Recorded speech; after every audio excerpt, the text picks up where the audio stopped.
Hello, hello. Welcome back to Peak Northwest, an outdoors and travel podcast by the Oregonian and Oregon Live, dedicated to the adventure and exploration of our beautiful Pacific Northwest.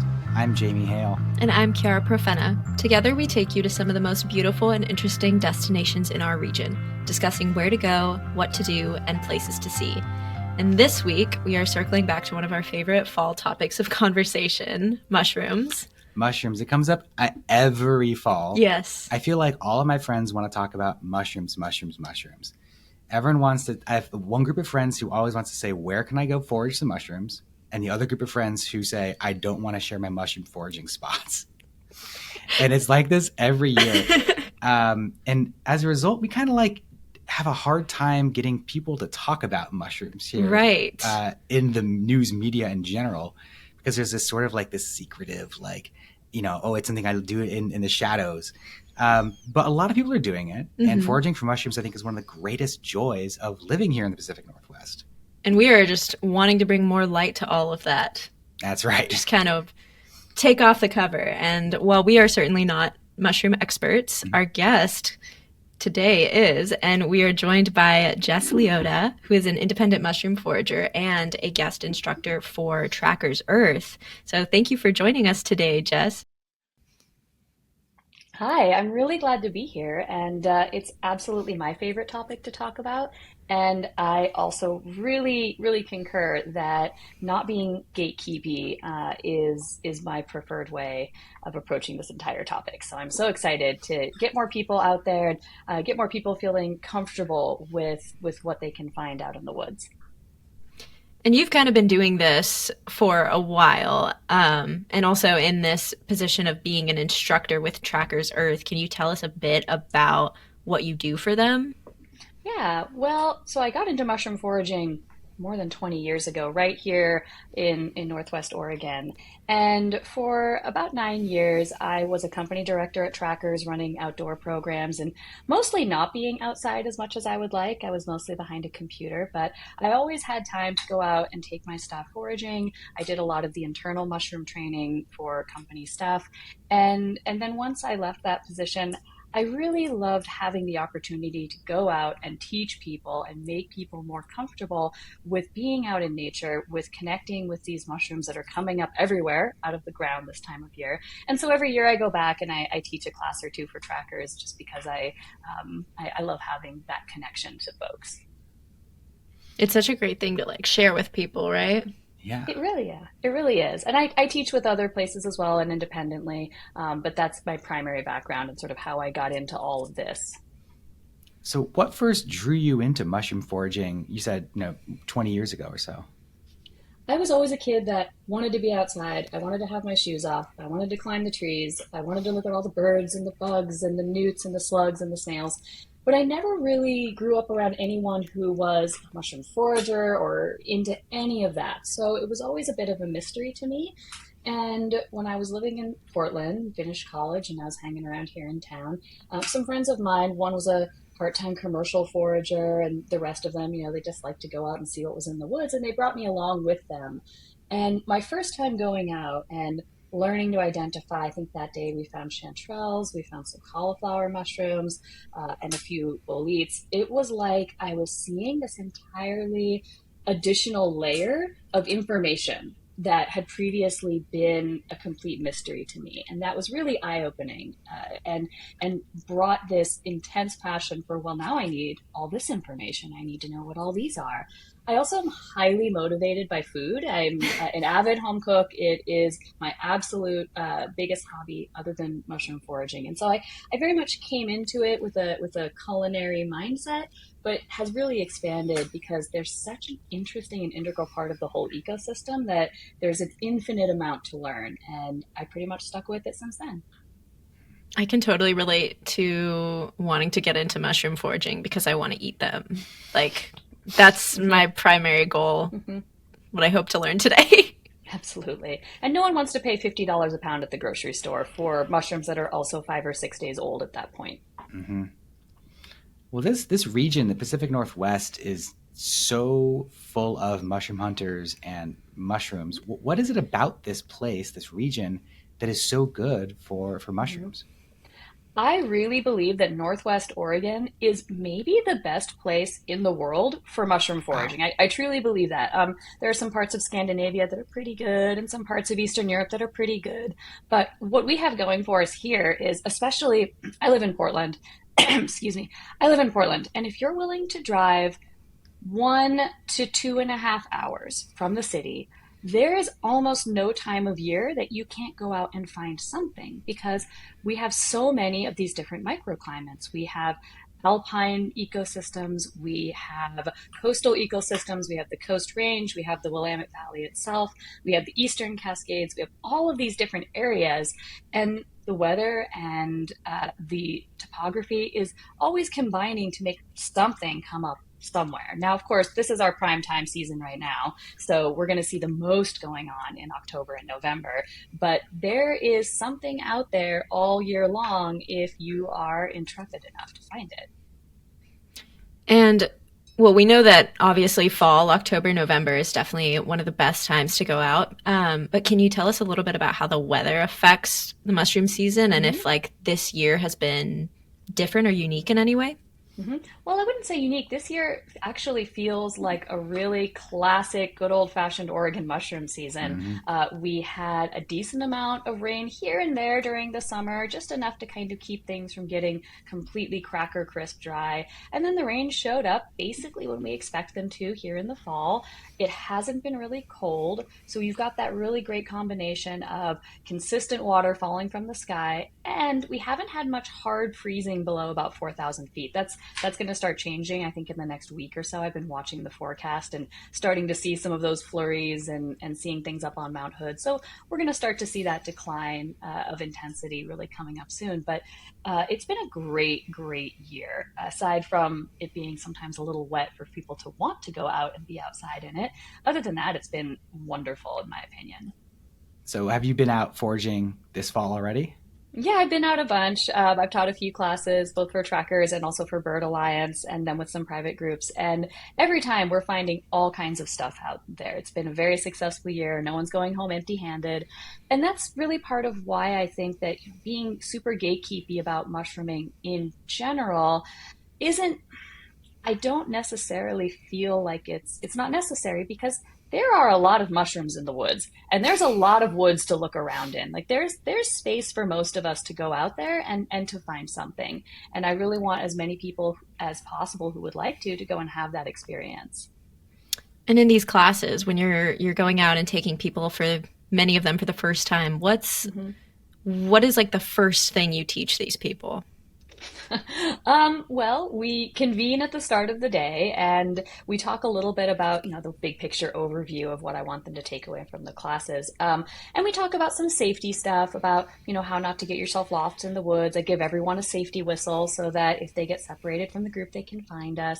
And then I really let them know there's a lot of what we call mycophobia in American culture, especially, where we kind of see mushrooms as these inherently questionable, possibly dangerous things. There is no mushroom that you cannot pick up and hold. There's no mushroom that it is unsafe to smell, to touch, and even to take a tiny little bite of, nibble, and spit out. That's an identifying uh, activity that you have to do for some mushrooms. They are not inherently dangerous. You really need to take bites, chew, and swallow repeatedly to do yourself damage. So I really just try to make sure that people feel comfortable right from the get go, getting down on the ground, looking at what they find, picking it up and taking a look at it and really examining it and getting comfortable with that kind of closeness. So that's what we really start with is we just go out and we literally usually walk 3 feet off the road and immediately see something and everyone has to stop. And then we all take some time to talk about what we found and it just sort of unfolds really naturally from that point. I remember when I first started, I've done a ton of mushroom foraging. When I first started getting interested in it, I had this idea kind of, I would go out in the woods and just see all the mushrooms and be like, oh my Mm-hmm. gosh, there's so many. There's like 6, 8, 12 kinds of mushrooms. What are they? Mm-hmm. Picking a bunch. And I got a piece of advice from a mycologist who said, just go out there looking for like one, maybe two kinds and Mm-hmm. just really focus on trying to identify that one or maybe two kinds and just ignore the rest for now. And then maybe Mm-hmm. next time go looking for some other kinds. Is that Is that a similar piece of advice? Did you know about that, or what do you think about that approach? It is really helpful to have an initial set of goals, your target species, or what you're really hoping to get out there today on that given day. Um, Chanterelles are a good example of this. They have some defined and knowable traits. We have 4 species of chanterelles that grow in our bioregion, but there are traits that are common to all of them. So you will know that if it ticks all of those boxes, that's what you have. And you can learn the species that might superficially, especially to a beginner, maybe seem similar. And then you can really drill down on, okay, I can see that these look kind of similar, but what makes them different? Those are all very achievable and attainable goals. People can absolutely memorize this and can practice it when they go out. You also can just start to kind of take in broadly what's happening out there without getting too caught up in having to know the name of everything, absolutely being able to identify this species or that species or some other species.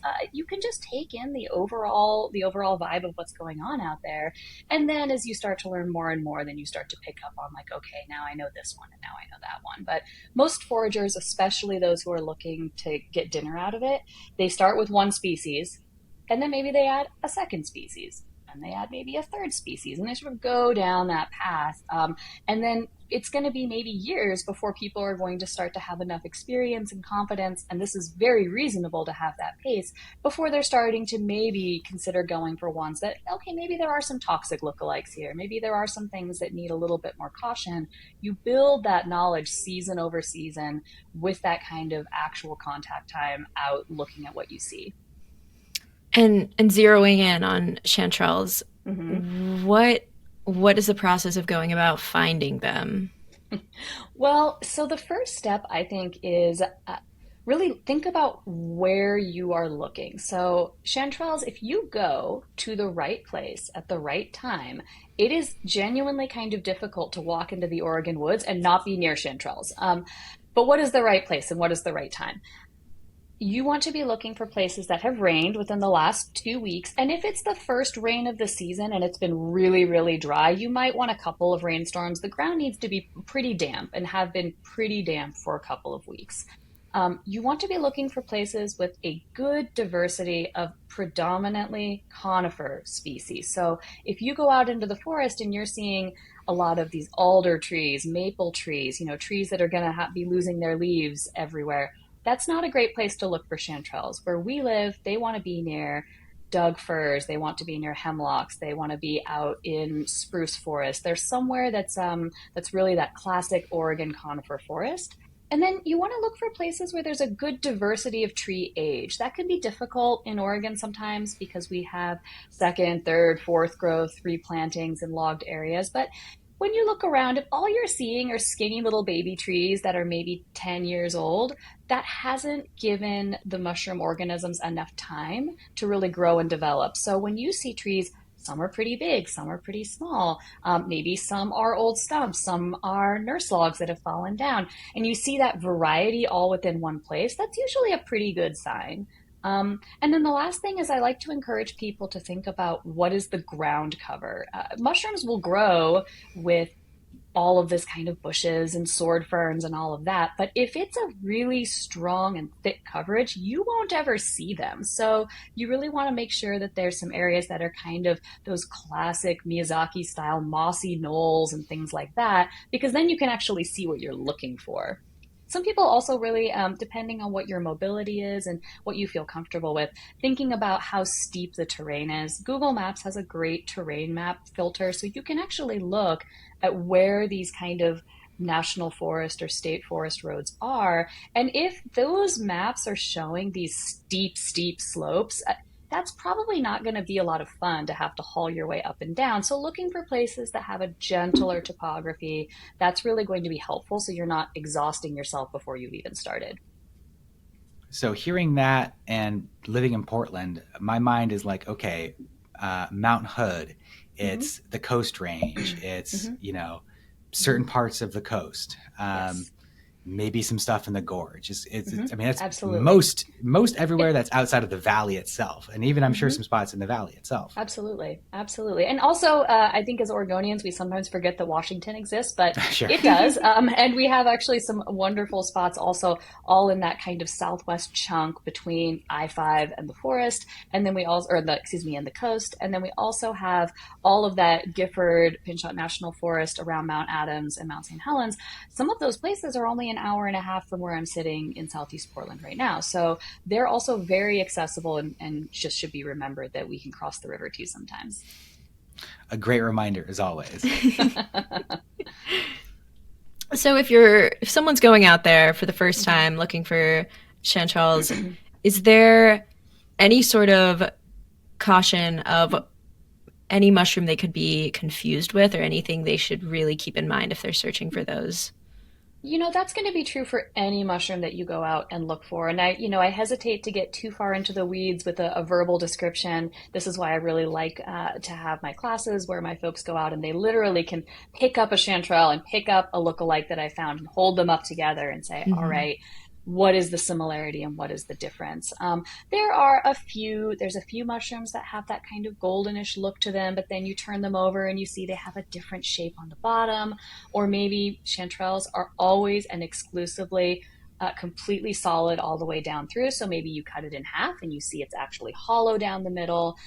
You might see that it has, chanterelles have a really distinctive set of veins underneath. They don't have really what we call true gills, which are those kind of pages of a book that the classic grocery store mushrooms have, where you can really run your finger across them and it feels like you're running your finger down pages of a book.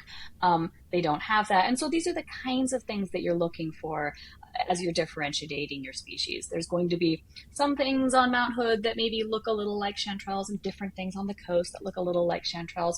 The reason a lot of people do start with them, though, is one, again, as I said, if you tick all the boxes, you're going to know that you have a chanterelle. And two, none of the lookalike species in our bioregion are truly dangerous. The worst case scenarios are a very unpleasant day and evening spent in the bathroom, but you are not in danger of serious harm. And while nobody wants to have gastrointestinal upset, it does bring a lot of people comfort to know that if they do put one wrong thing in their basket and it happens to make its way into dinner, they're not going to have to go to the hospital. That's not what's going to happen to them. Again, I still really recommend being very, very sure in your identification, and ideally having someone that really knows their stuff hold your hand the first couple of times. But that's just a nice safety feature that I think, which is why people start with chanterelles much of the time.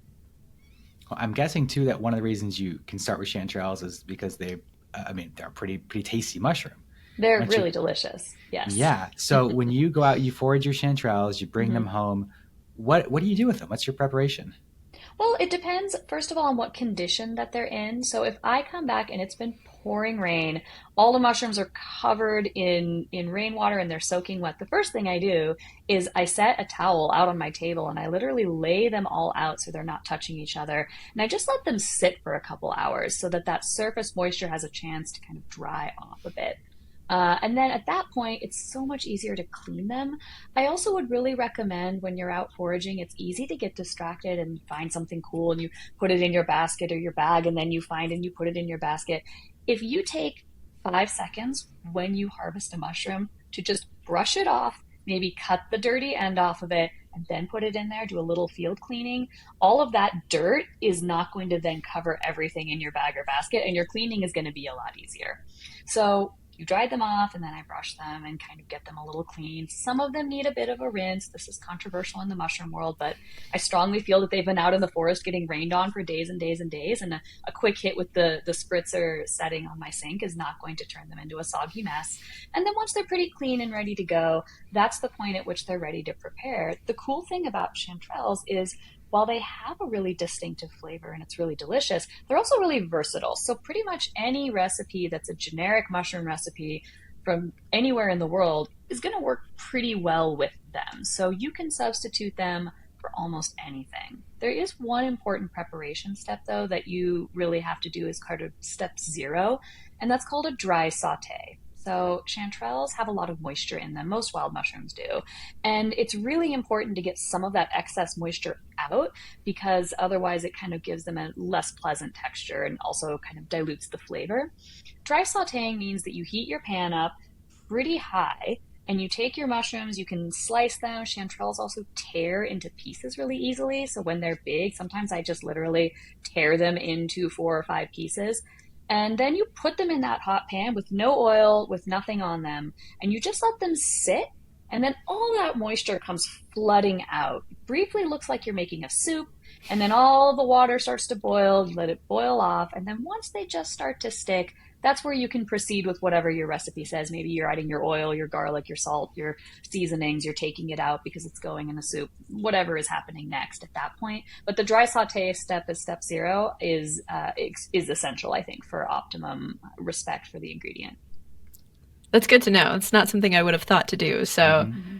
and Jess, do you have like a favorite recipe? Maybe I, like your favorite thing to make? I do actually have, I mean, I have so many. I end up with, as you might imagine, a lot of mushrooms. So I do dig pretty deep and I cook widely, but I have a real answer to that. And so Kachka, which is beloved Portland restaurant that we all, I Hmm. think, are familiar with, in their cookbook, and this is also on the New York Times cooking site, a version of this recipe, they have this braised chanterelles and potatoes recipe. And it has 5 ingredients. It has chanterelles, potatoes, heavy cream, smetana, it's a cultured sour cream essentially, and salt. And that's all that's in this Mm. recipe. And you put it in the pot and you wait. And the published version in the New York Times says let it bubble for an hour, but the cookbook suggests 2 to 3, and I really recommend that.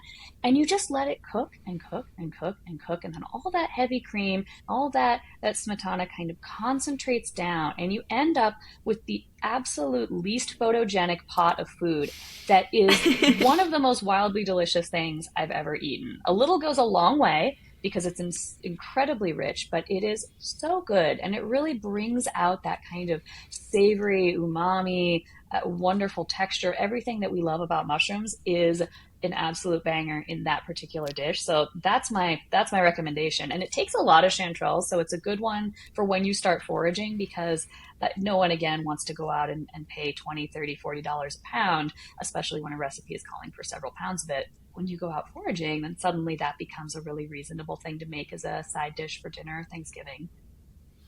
I had that same thought. Thanksgiving dinner. I That's mean, a it's perfect thing to fantastic. bring. It's Wow. fantastic stuff.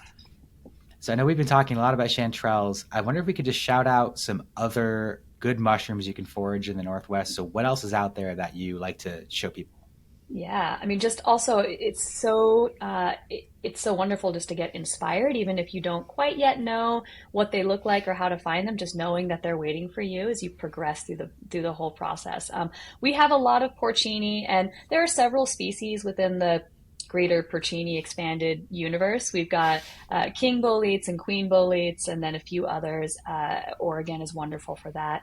Porcini, of course, are lovely in anything Italian or Italian inspired. Oregon is also one of the best places to find matsutake. The species that we have here is a cousin species to the Japanese mushroom, which has been prized in Japan for as long as anyone can remember as an all time great mushroom.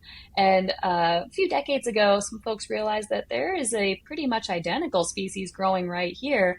At first, it was Mount Hood, where they were really centered on finding it, and now we've realized they're actually all over the place if you know where to find them.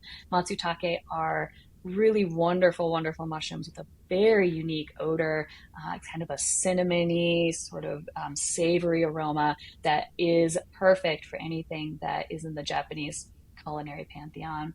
And then we've got lobster mushrooms, obviously, another one that people often start with because they are unmistakable. They're bright red or orange. They're actually a very interesting combination of a host mushroom species and a parasitic additional fungal species that hijacks the development of the host species and pretty much takes it along the way to make its own spores. But they're really, really nice. They have a wonderful texture and they hold up really well to cooking. And those are nice ones also for late summer and early fall. So they're a good mushroom before you're getting really into the season. You can get out there and start to find some things early. So those are some things that people start to branch out in as they learn more. Those all sound amazing. And it's You have like so much knowledge on mushrooms. So it's been so great to hear you just talk about all of the things that you know. And for a lot of people, this can be super intimidating. So it's always nice to know that you can go and you can take a class and you can be with an expert for your first couple times. So just keep that in mind if you're curious about getting into it. I Yeah. do want to shout out the Oregon Mycological Society also. Mm-hmm. If you just want to get involved and learn a little more, they have forays that are free if you join as a member. You do have to lottery into them. But for folks who are like, the classes are all full or I can't afford to pay that much every time, they're a really great resource in the community. So I don't want to forget to mention them. Yeah, that's great. There's so many great resources out there. And just before you go, I want to touch again on this idea of fear because you brought it up. It's come up a couple times here. The fear either of going out there and misidentifying something, the fear of the fear of sort of letting people know your spots where you are, that find your mushrooms. Mhm. There seems to be a lot of fear involved in mushroom foraging. Do you feel like there's a way to sort of move through that? I mean, is that standing in the way of people getting more involved in this? What do you make about this sort of culture of fear in the mushroom foraging world? I mean, I'm sure it's preventing folks from getting out there. And I completely understand. I have special secret snowflake spots that I'm not going to tell anyone about for some of, especially the more elusive mushrooms. And, I really get that. But I think that I see more and more folks online, especially in some of the more supportive communities, Oregon Mycological Society folks, really trying to do what I try to do, which is it's not about giving the GPS coordinates to this is the spot that you should go to. It's about teaching folks how to look and see what's going on out in nature and make their own kind of evaluation. And moving beyond like I have to be so protective of every aspect of this knowledge to really knowing that these are abundant parts of our ecosystem. These are all over the place and we all can go out and find them. And then in terms of getting over the reluctance to, take that first bite of what you foraged, I think having somebody there with you, whether it's a friend of yours or a class that you're taking or somebody that you've connected with through OMS field trips, having someone there who really is confident and can really walk you through the steps, getting a field guide or two, not a random AI app, but an actual field guide written by actual mycologists, of which there are several that are really great. All of those things together will build that confidence. I also know folks that go out and they forage a few times and they don't eat what they find the first few times, and that's fine. There's no problem with that. Just going out and getting the confidence to start to identify and then, okay, maybe I'm tossing these back. That's a completely valid way to start. And then eventually, maybe you will have the bravery to take that first step with someone there saying, yes, this is good. You're going to be okay. We're going to do this together. Wow. I love that. That's great advice. Wonderful, wonderful stuff. Thank you, Jess, so much for coming on and telling us all about this. I hope that you've inspired some more people to go out and try it for themselves, or more people to, let go of their, attachment to these particular places. Mm-hmm. Because the more we can go out there together to do these things together, I feel like the more we can appreciate these wonderful organisms as a community. Absolutely. All right. Well, folks, that will do it for us for today. Until next time, you can watch our videos on the Oregonians YouTube channel and view all of our travel and outdoors coverage on OregonLive.com/travel, as well as HereIsOregon.com. Please leave us a rating or review if you enjoy the show.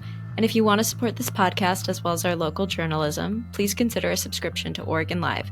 You can find the details at OregonLive.com/subscribe. Also, if you're a fan of the show and you're interested in potentially sponsoring it, you can get in touch with our marketing people at advertise@oregonian.com. This episode of the show is produced by me alongside Jamie Hale, Teresa Mahoney, and Vicky Connor. Stay safe and happy travels, everyone. Until next time, we leave you with this 10 seconds of Zen.